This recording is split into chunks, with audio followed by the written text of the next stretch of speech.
friends, welcome back to my channel. Today I wanted to talk to you about some discoveries I made, both positive and negative, while I was on my trip regarding the items that I brought in both my travel makeup bag and my travel toiletry bag. So let's go ahead and jump in. So we'll start on a somewhat negative start, and that is that both of the mascaras that I brought gave out on me.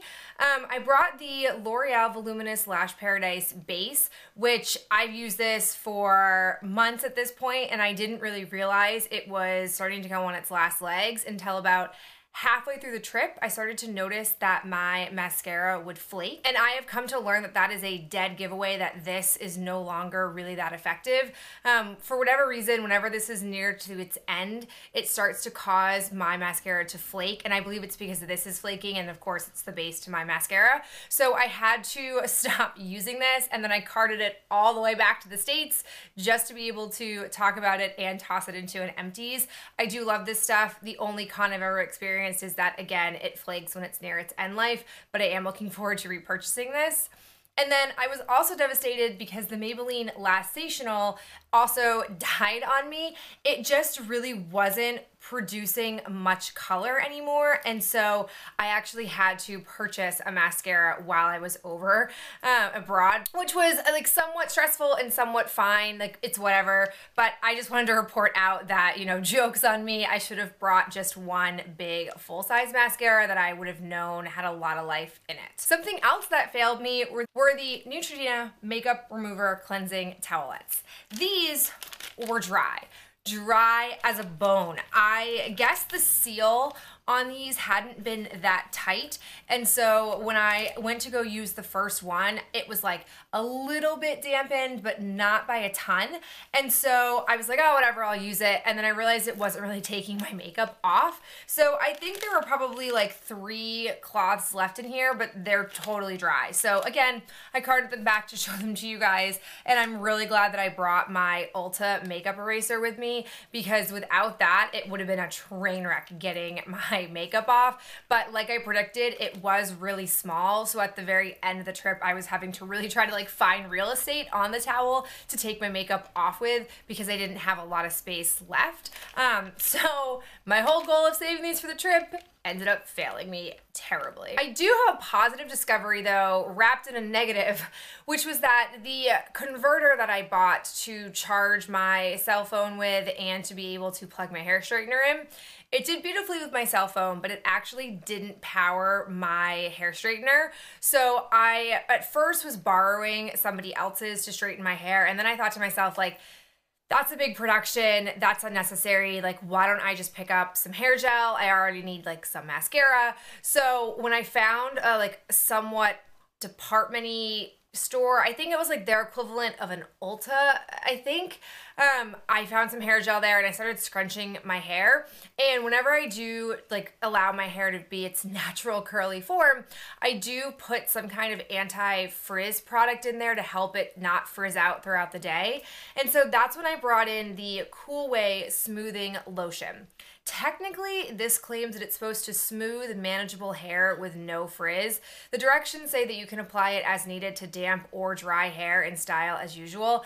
As you guys know, when I was talking about this, when I was bringing it, I don't feel like this is that effective on my hair when it's dry. Like, I'll put this in this general area when I straighten my hair, and I'll still have like frizz, or I'll still have like that staticness, which other anti-frizz products that I've had don't do that. So I was like, all right, whatever, I'll throw this in. And let me tell you, it worked beautifully with my hair when it was being gelled. So I definitely finally found a use for this. It made my, you know, hair last all day. Even when I would sleep on it and then shower the next morning, I still didn't have any frizz, and that's not normal. Typically, I'll always have some kind of frizz or some kind of like falling out of my curls. So I was really happy to find that this isn't totally useless. It does have a purpose. I just need to hold on to it for those times when I actually do scrunch or curl my hair. We also have another fail, and that is under eye cream. I brought with me the No. 7 Lift Illuminate Triple Action Eye Cream. I brought this simply because it was the same one that matched the day and night face cream that I was bringing. I do have other sample sizes of eye creams, but I just figured, like, I like this packaging, I'll give this a try. I have really come to learn that the problem with my under eyes is that they are very dry and I need an ultra moisturizing type of under eye cream. This ain't it. This I felt like wasn't super moisturizing. I really am not sure what its purpose is, aside from being an extra step in the routine.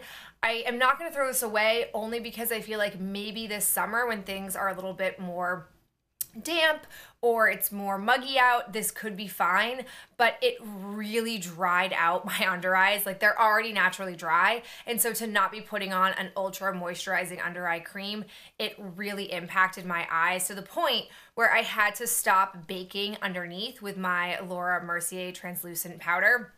I noticed like the third or fourth day of the trip that my under eye area was looking horrendous.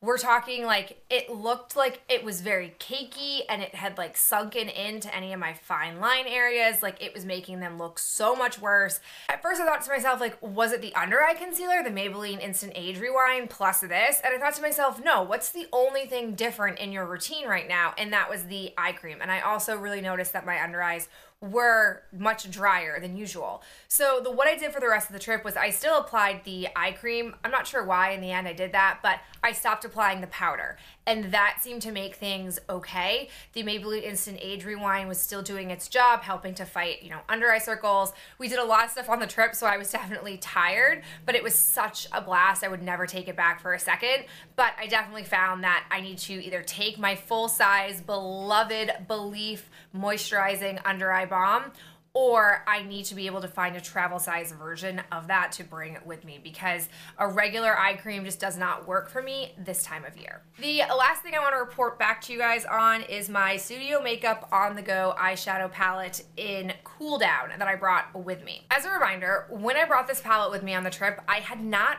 really used it. I feel like I had maybe used it once, but not really much at all. So this is what it looks like after about 10 days of usage.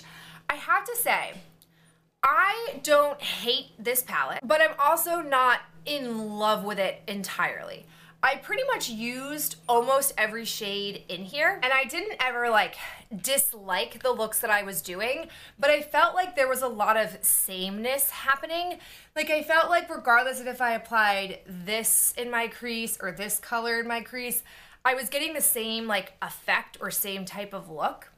And I also found that whether or not I was using like this lid color or this lid color, I was still getting, again, the same type of look. So I definitely think this palette has a place in my collection right now. So I know I'm not giving this like a glowing review by any means. And I don't mean that I don't like this palette, like I hate it, I'm gonna keep it anyways. It's fine. It's a fine palette. I definitely think that it's one I couldn't just sit here and pan because it is too similar in a lot of ways, but I do think it's one of those palettes where I could have these moments where I'm using it for a while. I can mix it with other palettes. I will say though that I don't have a lot of palettes like this in my collection. I don't have a lot of these types of cooler tones when I look at my whole makeup collection, and I definitely want to have cooler tones like this.